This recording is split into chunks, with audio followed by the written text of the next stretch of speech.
Yeah, dear students, in my this video, I will be starting with now condition for maximum efficiency of an impulse turbine. That PDF material I have taken from my own book, that is Thermal and Fluid Power Engineering. So let us directly move to state condition for maximum blade efficiency of an impulse turbine. So here it is. Condition for maximum efficiency of impulse turbine. So let me draw velocity triangle of this impulse turbine. This is tangential velocity u. From head of u, two lines are drawn, VR1 right side and VR2 left side. Now from head of u, tail of u, draw another two lines, right side for V1 and left side for V2.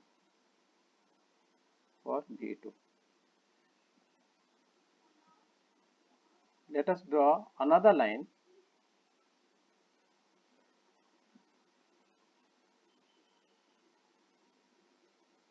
for VF1 and this is your VF2.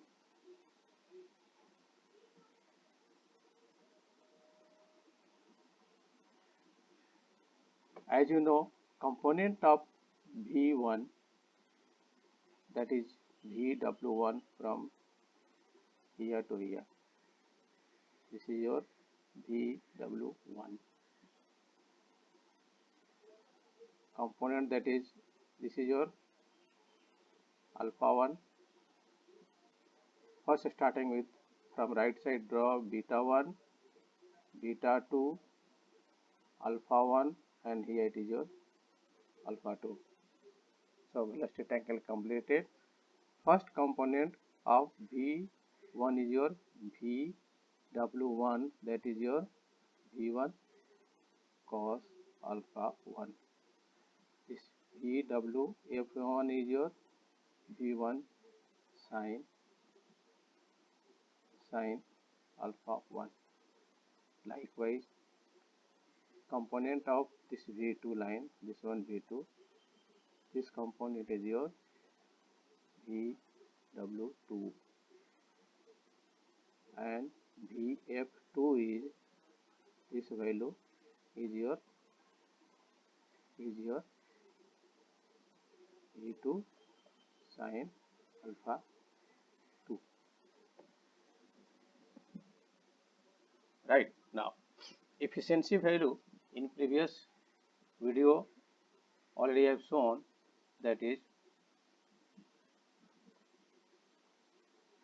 VWU divided by V1 square. This VW is the total one, that is from this point to this point, that is nothing but VW2 summation with VW2 and VW1 summation. So that's why written over here. This VW total length from here to here, can we write like this: VR1 cos beta 1 plus VR2 cos beta 2.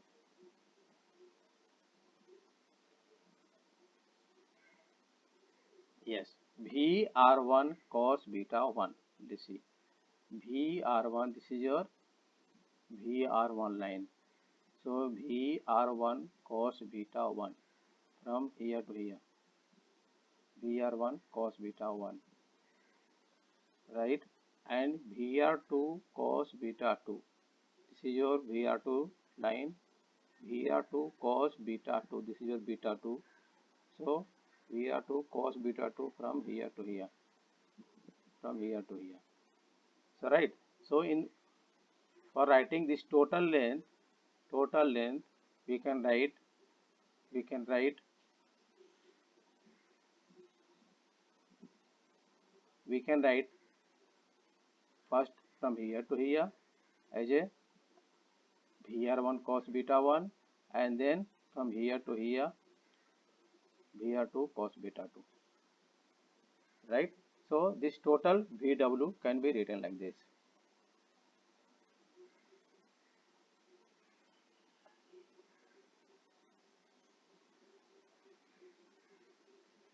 Right, now after that this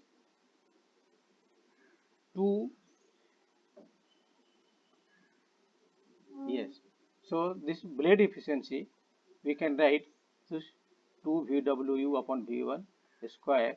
This V1 square we know already, that is your kinetic energy V1 square by 2. So it was written like this 2 V1 square. This is just I clarified. Now this VR1 cos beta 1, let us take it out. So VR1 taken out, so it comes 1 plus VR2 cos beta 2 divided by VR1 cos beta 1. Right, now this 1 is taken as it is, VR2 cos beta 2 divided by VR1 cos beta 1. So this VR1 cos beta 1, this ratio VR1 2 divided by VR1. I told earlier that VR2 is K times VR1, whereas this K is friction coefficient. So henceforth for this K we can write VR2 upon VR1, VR2 upon VR1 as a K, and this ratio is taken as a constant, let us C. So C is VR cos beta 2 upon cos beta 1. So this blade efficiency we can write now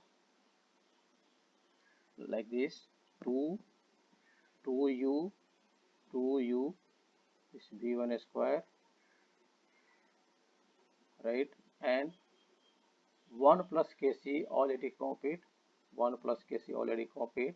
Now this VR1 cos beta 1, VR1 cos beta 1 can we write like this V1 cos alpha 1 minus u. If you remember again velocity triangle very well, let me draw once again.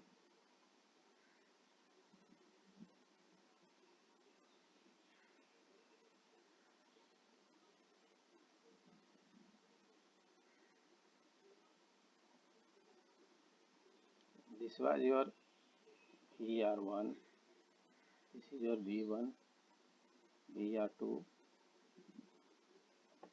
So written VR1 cos beta 1, VR1 cos beta 1, this is your beta 1, beta 2. VR1 cos beta 1 is the length from here to here. VR1 cos beta 1 is length from here to here. This one is length. Now it can be written as a V1 cos alpha 1. This is your alpha 1 and this is V1. So V1 cos alpha 1, it is from here to here. This is your V1 cos alpha 1, because this angle is your alpha and this is your V1. So V1 cos alpha 1 and minus u, from here to here it is your minus 1. So V1 VR2 cos beta 1 can be written as a V1 cos alpha 1 minus u. So I think students this is clear. Now let us simplify this equation for moving ahead. So here 2u divided by v1 square. v1 square, one v1 is written here, another v1 is written over here for this v1 square, right? So now this v1 cos alpha 1 minus u, v1 cos alpha 1 minus u, 1 plus kc already written. Now I told you earlier about this important parameter, we call it blade speed ratio rho, that is u upon v1. This is tangential velocity of wheel divided by absolute velocity of steam coming out from nozzle. So blade efficiency we can write that with this equation, while speed ratio is equal to u upon v1. So this u upon v1, this u upon v1, this u upon v1 comes as a rho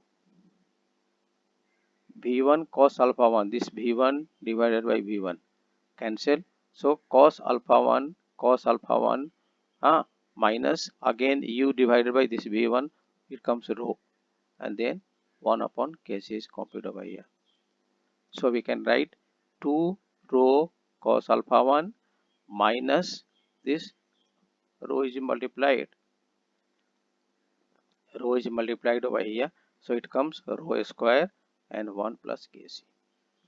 So dear students, please remember this is blade efficiency in terms of blade speed ratio, whereas this blade efficiency is written in terms of wheel velocity, tangential velocity and absolute velocity. Right now that has been converted into blade speed ratio, rho, nozzle angle alpha 1, friction factor K, and another ratio C is your cos beta 2 upon cos beta 1. Right? So this blade efficiency has to be maximized. Now you see in this whole equation, which one is variable? If once blade is designed, it will have a constant value for friction factor, so K is fixed. Blade angle is fixed if you once it is designed, so C is fixed. Nozzle is already inclined at a particular angle alpha 1, this is fixed. So overall in this whole equation, only and only rho is variable. So why not differentiate this blade efficiency with respect to speed ratio? So written d of blade efficiency divided by d of rho and maximize to 0. So with this differentiation we can get like this. We have to differentiate this equation, so we can get like this,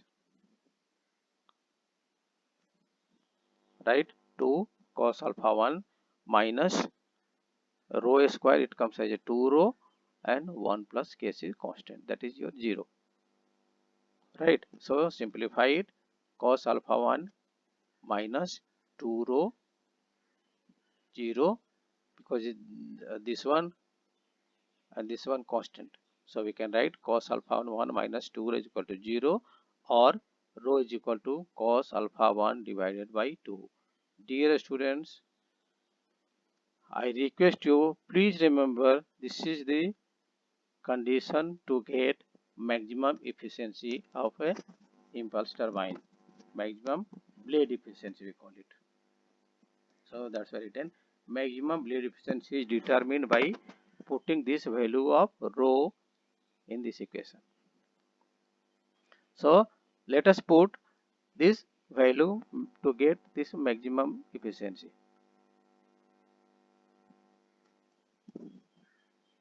Right? So with simplification we can get like this.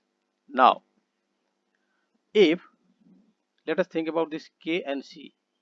If blades are equiangular, means beta 1 is equal to beta 2, then C will be equal to 1, because C we have written earlier, that is cos beta 2 upon cos beta 1. We had written over here cos beta 2 upon cos beta 1. So this cos beta 2 divided by cos beta 1. So if blades are equiangular, that is beta 1 is equal to beta 2, value of C will come 1. And if blades are frictionless, no any friction in between two consecutive blades, so value of K will be 1. Practical value we know, that is ranging from 0.7 to 0.9. This is a practical value for friction factor K. If there is no any friction, K will become 1, so that cos beta 2 will be equal to Br2 will be equal to Br1. So we can this way we can put here. So cos beta cos square alpha 1 upon 2, cos square alpha 1 upon 2 copied over here. This 1 is copied. Value of K is coming 1, C is coming 1. So it is simplified at cos square alpha 1. So maximum blade efficiency coming as like this. So my dear students, please remember these equations which are very much important. Blade maximum blade efficiency cos square alpha 1, and this condition for getting maximum blade efficiency, and this much. So these three should be remembered. This is for simple impulse turbine. Right? Now let us conclude it by drawing a diagram. So it is concluded from the equation that blade speed ratio, if you draw in x direction and in y direction blade efficiency, so nature comes like this. Whereas this is the condition for maximum efficiency, that is cos alpha 1 upon 2. Cos alpha 1 upon 2 we got it here. Yes, cos alpha 1 upon 2. So at this condition we can get maximum value of efficiency, which is this much, cos square alpha 1. So at this blade efficiency cos alpha 1 upon 2, we get maximum value of blade efficiency, we call it cos square alpha 1.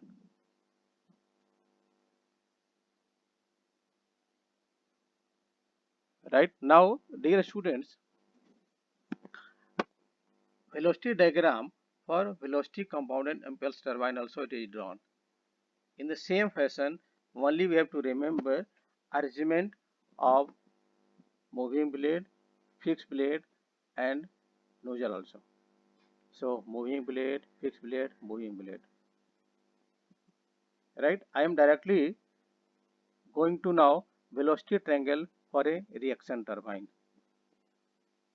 Velocity triangle for a reaction turbine. So first, I told you earlier that in impulse turbine, VR2 was written like this, K times VR1.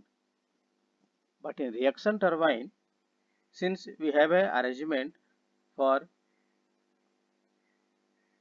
fixed blade and then moving blade, that is in reaction turbine. there is no any nozzle as such in reaction turbine. There is a arrangement only for fixed blade and moving blade. And aerofoil section of reaction turbine is like this.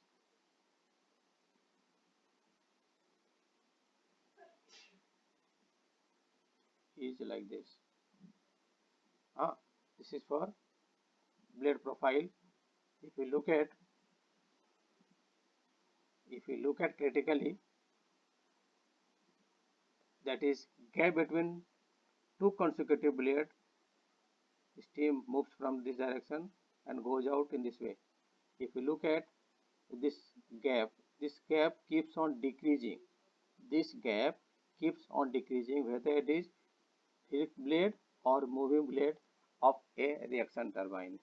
Whereas in impulse turbine, this is a constant gap throughout between two consecutive blades. This is for impulse turbine, this is for a reaction turbine blade profile. Right, so here there is a constant gap between two consecutive blades in impulse turbine. Henceforth, if steam enters like this and goes out, that pressure remains constant. Whereas here there is a decreasing passage area in the direction of positive flow of steam. So decreasing passage area, henceforth pressure decreases, and henceforth reaction force is also coming in picture. And henceforth in impulse turbine we have written like this. Whereas in reaction turbine, this VR2 is always coming greater than 1. Reason is this blade profile of reaction turbine itself work as a nozzle. Henceforth velocity increases. You see now, same type of velocity triangle is drawn compared to your impulse turbine. This is for impulse turbine of VR2, which is less than VR1. Apply this one is here. Right, now in case of reaction turbine, relative velocity becomes more than VR2, relative velocity at the outlet becomes more than that of inlet, and henceforth VR2 is from here to here now. So there is a increase of this much value in relative velocity of an reaction turbine. Other things are similar. So please remember, in impulse turbine VR2 is less than VR1, and in reaction turbine VR2 is greater than VR1. Due to this increased value, we get a reactive force which is shown over here. So now students, there is very important parameter, we call it degree of reaction. So arrangement, just I told you that first in reaction turbine we get fixed blade and moving blade. So written here, fixed blade FB, moving blade MB. So steam enters first to moving blade, fixed blade, and then to moving blade. So arrangement is shown over here. Steam enters here, let us in fixed blade, and then it goes to moving blade like this. It goes out. Right. So let us see the variation of velocity and pressure. So as you know, both fixed blade and moving blade act as a nozzle due to its profile. So this velocity increases in fixed blade, pressure decreases since there is a decrease between two consecutive blades. The passage area decreases between two consecutive blades, and henceforth this pressure decreases and velocity increases. This whole fixed blade act as a nozzle. right? Now same fundamental is applied when steam enters to moving blade, but since moving blade moves and it produces power, it gives power to us, and to get power that velocity has to decrease. So henceforth velocity decreasing from this value to this value.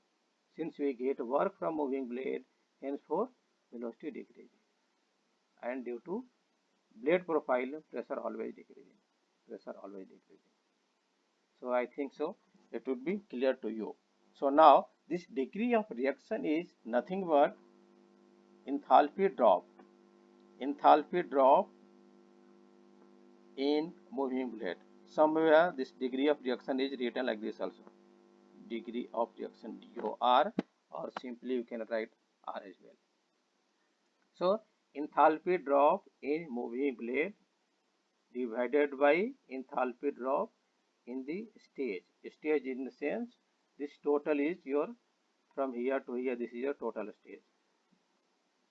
This is your total stage. So first enthalpy drop in moving blade, that is enthalpy drop, enthalpy drop, enthalpy drop in this part divided by enthalpy drop the total one. This is your degree of reaction. So it is written over here, enthalpy drop in moving blade divided by enthalpy drop in the whole stage. So according to this ratio, it is now written over here, V1 minus H1 minus H2. This is H1 minus H2 is for fixed blade, for fixed blade. So look at this HS diagram. So for fixed blade, from here to here, H1 minus H2, this drop is taking place in fixed blade. This enthalpy drop from point 2 to 3 takes place in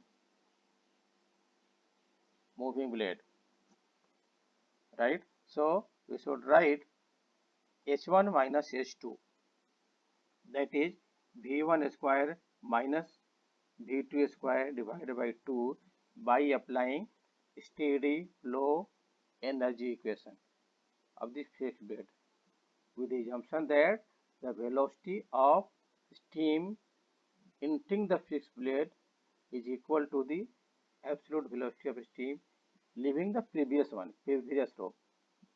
So henceforth it is written like this.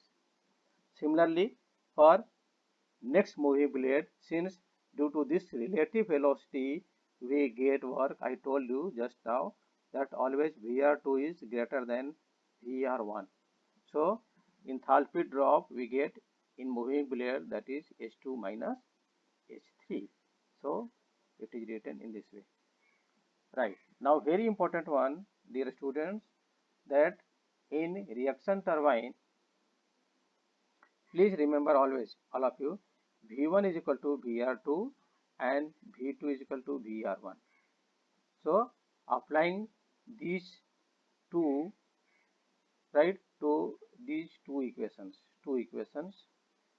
we can write like this, H1 minus H2, that is equal to H2 minus H3, or H1 is equal to like this, and putting all these we can say degree of reaction R is coming exactly half, and henceforth this is also called 50% reaction turbine, 50% reaction turbine. Now same structure what I discussed in impulse turbine, we can draw this velocity triangle with all these velocity lines and angles as well. Only you must remember these one, that is so easily you can remember that inner angles alpha 1 is equal to beta 2 are equal. Similarly, outer angles are equal, alpha 2 and beta 1, alpha 2, beta 1. I repeat once again, inner angles are equal, alpha 1 is equal to beta 2. Similarly, outer angles alpha 2 are equal to A is equal to outer angle beta 1, and henceforth their respective velocity is also equal, like say V1 is equal to VR1, V1 is this one, right, and VR2, this is your VR2. Since this alpha 1 is equal to beta 2, alpha 1 is drawn with V1, VR2 is drawn with V2, so this line is equal to this one line. Similarly, alpha 2 is drawn for this V2, beta 1 is drawn for VF1, so V2 is equal to VF1, V2 is equal to VF1, right? And most importantly, VF2 is equal to VF1, VF2 is equal to VF2, that is your VF, right? And already told about this, always VR2 is always greater than VR1 in a reaction turbine, right? Whereas in impulse turbine, VR2 is less than VR1. So in degree of reaction, we can write in same uh, documents in another video.